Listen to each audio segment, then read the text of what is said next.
안녕하세요. 부동산 스타드입니다. 6월 4일 일일 브리핑에 오도록 하겠습니다. 욕은 먹어도 시장을 잘 못 보는 건 아니야. 시장을 잘 못 봐서 욕을 먹기보다는 있는 그대로 이야기하니까 자꾸 욕을 먹나요? 뭔가 희망과 꿈을 불어넣어줘야 되는데 그렇지 못해 죄송합니다. 골프 호황에 돈 쓸어 담더니 해운대 45억 신고가를 만든다든지 서울에 뭐 100억이 넘는 초고가 뉴스 자주 나왔던 내용이죠. 나인원 한남 뭐 아니면 대구시에서 수성구 범어동 두산 이버드 제니스 아주 고가에 거래되는 거라든지 광주라든지 이 서울 지방 수십억 원의 고가 거래가 잇따르고 있지만 일반 시장 분위기와는 거리가 있다는 분석이 대체적이다. 제가 요거 계속 말씀드렸다는 거잖아요. 비싼 아이들 좀 움찔움찔하고 있지만 나머지들 호응을 하지 않는다. 지방 집값은 아직 반등 기미를 보이지 않는다. 초고가 단지의 국한된 사례만으로 상승을 예측하기에는 이르단 관측이다. 이 제 관측인데 이걸 가지고 왔나요? 아무튼 시장을 있는 모습을 그대로 보려고 노력하고 좀 어느 정도 예측도 좀 감히 하는 게 맞죠. 예, 있는 그대로만 하면 무슨 재미로 봅니까? 다 누구든지 앞으로 일어날 일을 예측하기 위해서 보는 것인데 제가 그래도 한마디 해놓으면은 이 방송을 듣는 분들도 내 생각과 같다 다르다 이렇게 비교하면서 볼 수 있겠죠. 단순히 기계적인 수치를 읊어드리는 것은 별로 의미가 없는 것 같다. 제목은 기가 막히게 뽑았습니다. 하루아침에 3억이 뛰었어요. 제가 요 선두지구 요거 진짜 로또만큼의 거의 확률입니다. 로또만큼의 확률. 이거 한두 개 된다고 해서 재건축 시장이 다 같이 뜨거워지진 않습니다. 저 이거 제목에도 나오잖아요. 재건축 마지막 기회. 선도지구 지나가면 다시 시행되기 굉장히 어렵다. 근데 이 뉴스의 끝자락을 찾아가 보면요. 비록 선도지구로 선정이 되었지만 사업성이나 이런 것들을 고려했을 때 공사비 급등에 따라서 조합 분담금 증가로 인해서 사업이 계획대로 추진될 수 있을지 이마저도 선도지구마저도 미지수다 이렇게 되어 있습니다. 그래서 선도지구 아파트 이런 곳들 섣부르게 투자하는 것을 지양해야 된다. 이것이 사실상 핵심적인 뉴스의 내용이거든요.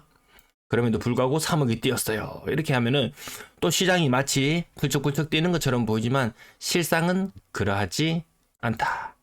상인 센트럴자임 이야기 자꾸 나오고 있죠. 지난번 얼마요? 분담금 4억이요. 분담금 4억.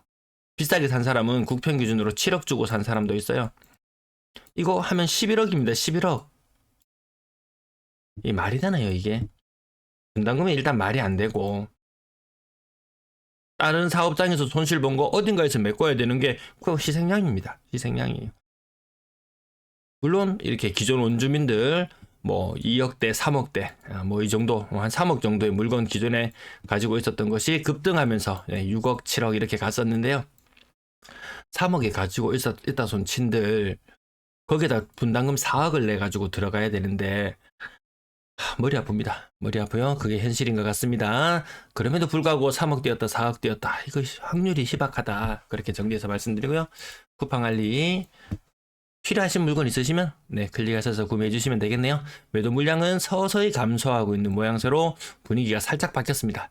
4만 개 전후의 흐름 진폭이 굉장히 커졌다라는 게 근래에 주목할 포인트고요. 전세 물량은 감소로 추세로 접어들었고 월세 물량도 미미하게나마 감소.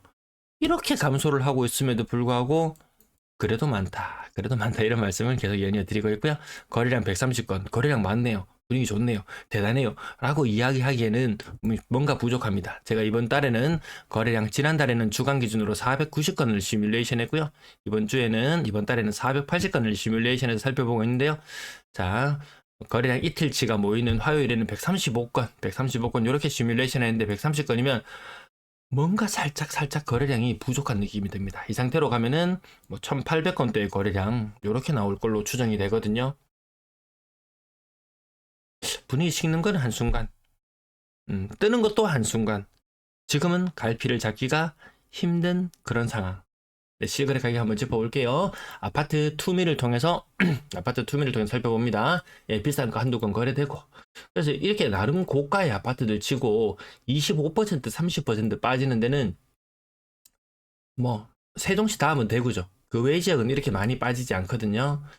자, 퍼머센트를 뿌리죠. 6년차, 2, 4, 6. 짝수 연차에 걸치면은 거래가 상대적으로 조금 더 뭐 전세를 돌린다든지 이렇게 했을 때 조금 더 매물이 출회할 확률이 높다. 퍼머센트를 뿌리죠. 8억대 후반대 주로 거래가 되고 있는데요. 매물, 요거까지 나왔어요. 아파트 투미 역시 제일 정성을 많이 들입니다. 보면 매물 변동까지 이렇게 해서 체크할 수 있습니다. 사라진 매물 11억 5천. 거래되기 사실 좀 힘들어 보이는 매물이죠. 상당수의 매물은 9억대 후반대, 중후반대, 뭐 10억, 11억 이렇게 매물이 나와 있거든요. 타입에 따라 조금 차이는 있지만 시장에서 거래되는 것보다 훨씬 더 높은 상태의 매물이 존재하고, 그래서 매물은 그렇게 많은데 거래량이 안 터져지는 이유는 이렇게 매도인과 매수인의 눈높이 차이는 여전히 존재하는 것 같다. 6억대, 7억대 그나마 거래가 좀 되고 있고요.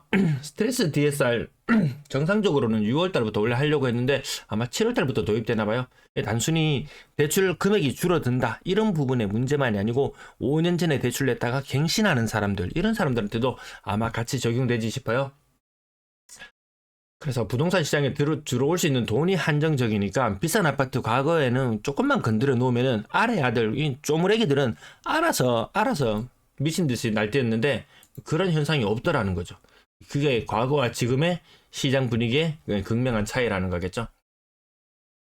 수성 월드메리디앙 거의 20년 차. 이름 조금 인기 있었다는 아파트 10년 차 넘어가는 거 금방입니다. 예. 감가상각 이제 서서히 눈 뜰 수밖에 없다. 감가상각이 이루어지지 않는다 하면은 재건축은 불가능할 테니까요. 그나마 감가상각이 되고 좀 많이 빠지면 또 거래가 이루어지고 거기에 따라서 또 어느 정도 부담을 생각했을 때 재건축이 가능하지. 여전히 뭐 구축들 가격 보면은 단순히 하락률 측면에서만 봤을 때는 굉장히 매력적으로 보이죠. 40%, 45% 이렇게 하락했는 거 보면 매력적으로 보이는데 그걸 뭐 재건축을 한다는 가정하에 봤을 때는 분담금 측면, 아까 송현 주공 분담금 4억 이렇게 이야기하는데요. 보통 아파트도 늙어가지만 그에 따라서 사람들도, 거기 살고 있는 사람들도 같이 연식이 같이, 연배가 같이 올라가잖아요. 그러면 이 노후 준비가 우리나라는 그렇게 되어 있지 않아요. 그 상태에서 생돈을 밀어 넣어야 되는데 그게 쉽지 않다라는 거죠. 그럼 7억 8억 하는 집들, 그걸 구매할 수 있는 구매력을 가진 젊은 층들이 얼마나 되냐고 봤을 때 일단 젊은 층의 절반은 대구를 떠납니다. 젊은 층의 2030의 절반은 거의 대구를 떠납니다. 누가 사주나요? 그나마 좀 사줘야 되는 사람들은 어떤가요? 부모들이 좀 여유 있는 사람들은 이미 자식집까지 막 이렇게 미리 마련해둔 이런 경우들이 많아서 생각보다 대기 수요가 그렇게 엄청난 것 같지는 않다. 1년에 대구에 8,000쌍 결혼해요. 근데 공급 물량은 신규 입지 아파트만 2만 3만이잖아요. 그래서 뭐 공사비가 너무 비싸가지고 더 이상 많이 못 지을 거다 이렇게 이야기하는데요. PF 사업자 지금 어떻게든지 이거 꾸려가지고 시작해야 돼요. 어영부영 하다가는 그 다 날립니다. 그래서 뭐 시행사들 빈털털이 되는 경우들도 많이 생길 수 있거든요. 그래서 어떻게든지 고분양가가 됐건 어떻게 됐건 일단 밀어내기 식으로 나올 수밖에 없습니다. 일단 많이 지을 수밖에 없습니다. 지금 건축 승인 낳는 것만 해도, 건축 허가 낳는 것만 해도 2만 개 이상이 대기 중이잖아요. 막 밀어내야 됩니다. 나중에 할인 분양을 하건 뭐 정부에서 매입을 하건 뭐 어찌되었건 간에 계속 나옵니다. 그럼 미분양 지금 10,000개 아래쪽으로 내려왔지만 저 학정역에 지금 분양하고 있는 거 그거 뭐 한 절반 정도 미분양하면 또 10,000건 넘어서요. 그러면 첩첩산중 계속 미분양은 점점 많이 쌓여 나갈 수밖에 없는 그런 상황이다. 이 30 몇 퍼센트지, 35%, 거의 40%까지 빠져서 괜찮다. 그 과거의 네임 밸류를 생각하면 와 정말 괜찮다. 뭐 이런 느낌이 들 수도 있을 겁니다. 성당우방 이거 머리 아픈 아파트죠. 머리 아픈 아파트입니다. 머리 아픕니다. 이거 재건축 할랑말랑 이거 이 사람 욕심이 이게 한도 끝도 없기 때문에 했다가 엎어졌다가 이 수많은 이력을 지니고 있는데요. 2억 7천. 그 옆에 새로 지어놓은 아파트는 같이 9평에서 만약에 이렇게 했을 때 분담금도 거의 안 들었을 것이고 집값이 막 5억 6억 하는데 그 반토막밖에 안 됩니다. 성당우방 자 분담금 재건축한다고 쳐봅시다. 예. 9평에서 9평으로 가는데 분담금 4억 낸다고 쳐볼게요. 그럼 6억 7천이잖아요. 그 옆에 있는 아파트 5억 6억 하거든요. 근데 연식이 또 더 오래돼서 15년, 20년 되면은 40평도 가격이 그렇게밖에 안 하거든요. 이 수준 안 하거든요. 그래서 이렇게 많이 떨어져서 와 이렇게 많이 떨어졌어라고 깜짝 놀랄 만도 하지만 분담금을 생각해 보면 좀 더 떨어져야 사업성이 나오겠는데 이런 생각이 들지 싶어요. 그래서 어설프게 몸테크하러 들어가지 마라. 어설프게 몸테크하러 들어가지 마라. 과거와는 분위기가 달라졌다. 상당한 분담금을 감수할 수밖에 없다. 그래서 이 저가의 아파트, 3억 이하의 아파트들로 보면 무지막지하게 하락하고 있는데 그럼에도 불구하고 와 저렇게 떨어졌음에도 불구하고 사업성이 나올까라고 생각해 봤을 때 고개를 절레절레 할 수밖에 없는 그런 상황인 것 같습니다. 자 오늘 앞부분 좀 와 끝난 거래대금 끊임없이 올라가고 있습니다. 비싼 아파트 움찔움찔. 전체적으로 시장이 반응하진 않고 거래량이 다시 꼬무르 이렇게 내려가면 이거 이제 뭘로 살려냅니까? 뭘로 살려냅니까? 굉장히 어렵다라는 부분도 한번 좀 생각해 볼 필요는 있을 것 같습니다. 어설픈 몸테크, 어설픈 투자. 지난 1년, 1년 반 전에 대구가 반등을 좀 했죠. 그때부터 반등을 좀 했죠. 그래서 뭐 평균적으로 좀 중고가의 아파트는 10에서 15% 반등했고 나머지 저가의 아파트들은 그냥 제자리 현상 유지, 제일 바닥으로 떨어진 자리에서 현상 유지. 이 평균적인 반등률을 보면 한 7에서 8% 정도 잡아볼까요? 평균적인 반등률, 전체 시장의 반등률. 1년 반 동안 부동산 투자했으면 제일 투자로 뭘 했다면은 별로 남는 건 없죠.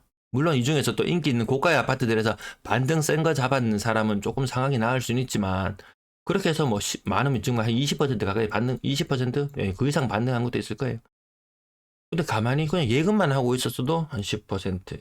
금을 사놨으면 한 20, 30%. 은을 사놨어도 20, 30%. 동을 사놨어도 20, 30%. 한국 주식만 아니었으면, 한국 주식만 투자 안 했으면은 뭘 해도 평타 이상은 했지 싶어요. 부동산도 아마 평타 이상의 성적이 나오지 않는 그런 아주 무거운 그런 것이 되어버리지 않나 싶습니다. 전세 가격은 반등의 기미가 별로 보이지는 않고요. 평균 매매 가격의 흐름 요까지 왔습니다. 다시. 감사합니다.